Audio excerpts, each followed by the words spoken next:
Do you have a pain in your butt and you're wondering what is going on? Have your friends told you that it's probably sciatica, but when you looked it up, Dr. Google said that it's Piriformis Syndrome, and you're wondering what's the difference? Well, today we're going to talk about what the difference is between Piriformis Syndrome and sciatica. I'm Dr. Amy with Physical Therapy for Everybody, and here we focus on empowering you to live a healthy, active, and confident lifestyle without needing pain medication or surgery. And those are the things that we're going to be discussing here as we talk about Piriformis Syndrome versus sciatica. Okay, so first things first, what is the piriformis? So it's a muscle that's deep in your buttocks, and it can get tight, which can cause problems and pain that goes down into your leg. So the reason why this particular muscle is so important is because the sciatic nerve, so sciatica, right? So the sciatic nerve travels either underneath the piriformis muscle, through the piriformis muscle, or on top of the piriformis muscle. And it's basically a genetic difference that we see. It's approximately a third of the population has each of them. It's pretty evenly spread. And you really don't know which one you have at any point during life. But I do believe that probably if the sciatic nerve is traveling underneath the piriformis or through the piriformis, it has more of a chance to potentially get pinched off, right? Because if the muscle gets tight and the nerve's going through it, right, you can see it kind of like squeeze it down, and it would cause sciatic type pain, right? So what causes the piriformis muscle to get tight? Well, that's a fantastic question, and of course there's many options. I have a story to tell you to kind of demonstrate what happened with one of our patients. So we're going to call her Kathy.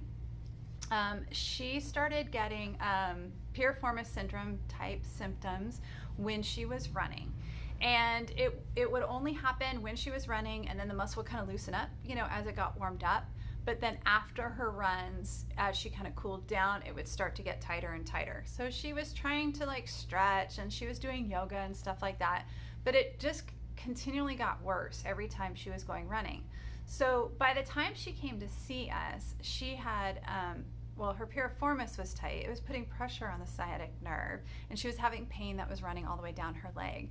And it was the pain that was running down her leg that was causing weakness, which is what brought her in to see us because she could not run anymore.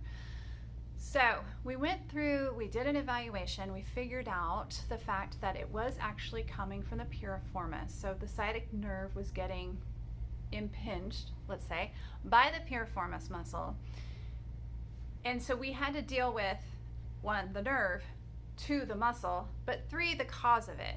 So for Kathy, what was happening is that her pelvis actually was not lined up properly, and she had a rotation in her pelvis. So when she was running, her feet were not hitting equally. She had an imbalance in between her hips, which was putting more pressure on one hip than the other, which was causing that piriformis tightness, which was causing it to pinch on the sciatic nerve, was causing the symptoms to go down her leg, which was causing the weakness, which was causing her not to be able to run.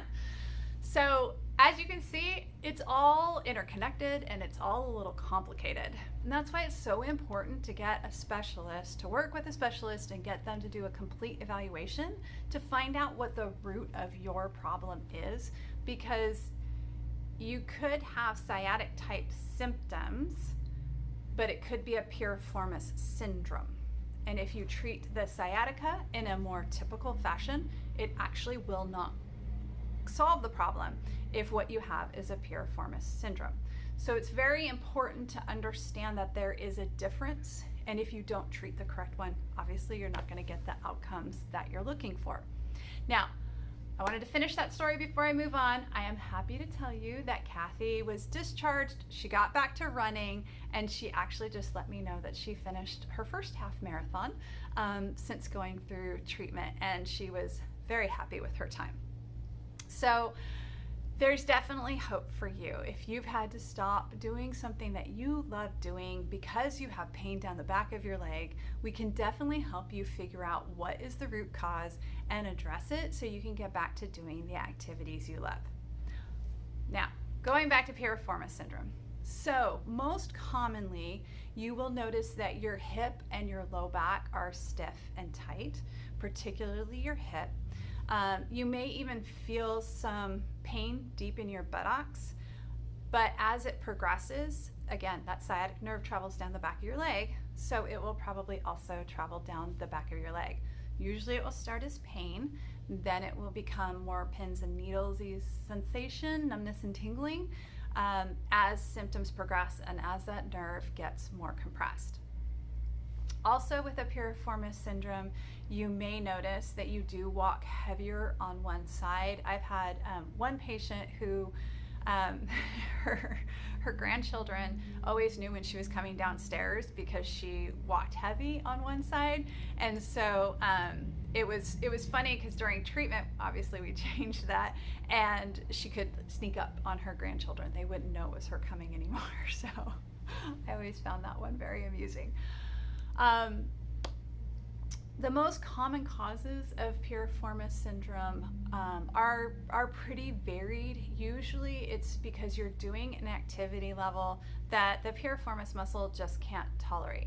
But what is that activity? It could be anything from yoga to walking to running to skiing to stand-up paddleboarding.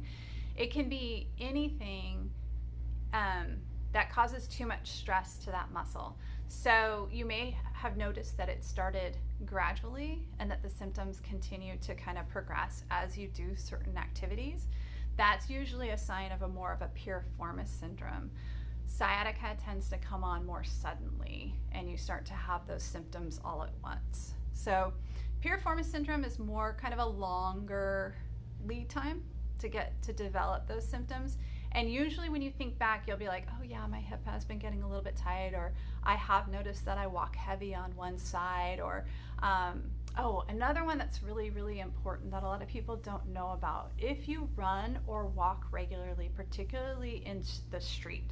So streets are cambered, which means they have the water flows off into the gutter right on the side. So it has a bit of an arch to it. So if you are walking either with traffic the entire time or against traffic the entire time, you have the same foot in the gutter all the time. And if your same foot is in the gutter, that causes an imbalance in your hips, and that can actually be causing you to start to have a piriformis syndrome.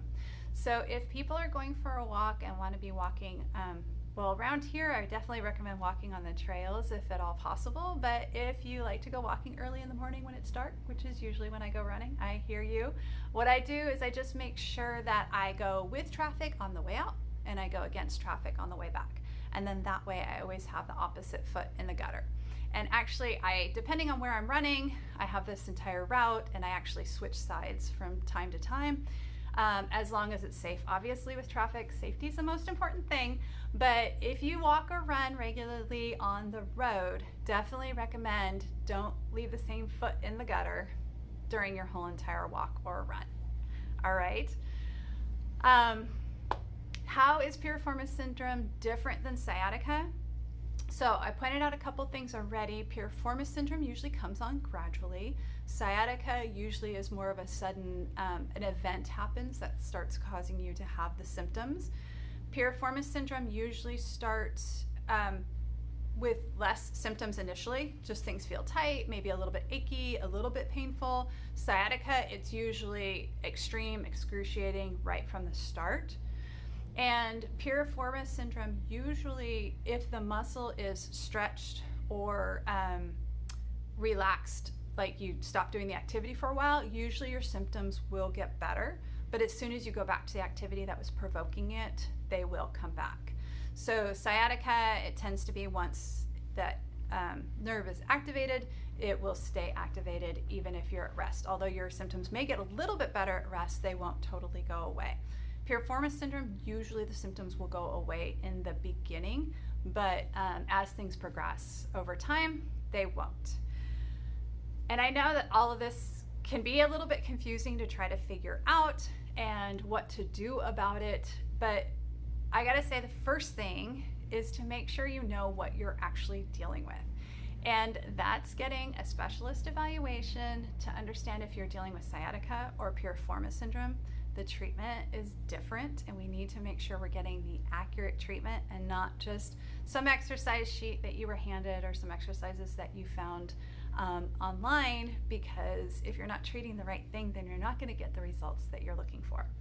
So if you have any questions, please drop a comment below. We love answering them because it helps us be able to come up with better videos for you guys. And if you'd like to talk to us directly, please give us a call. We would love to hear more about your journey and help you figure out what's going on with your body. All right, have a great day, everyone. Bye.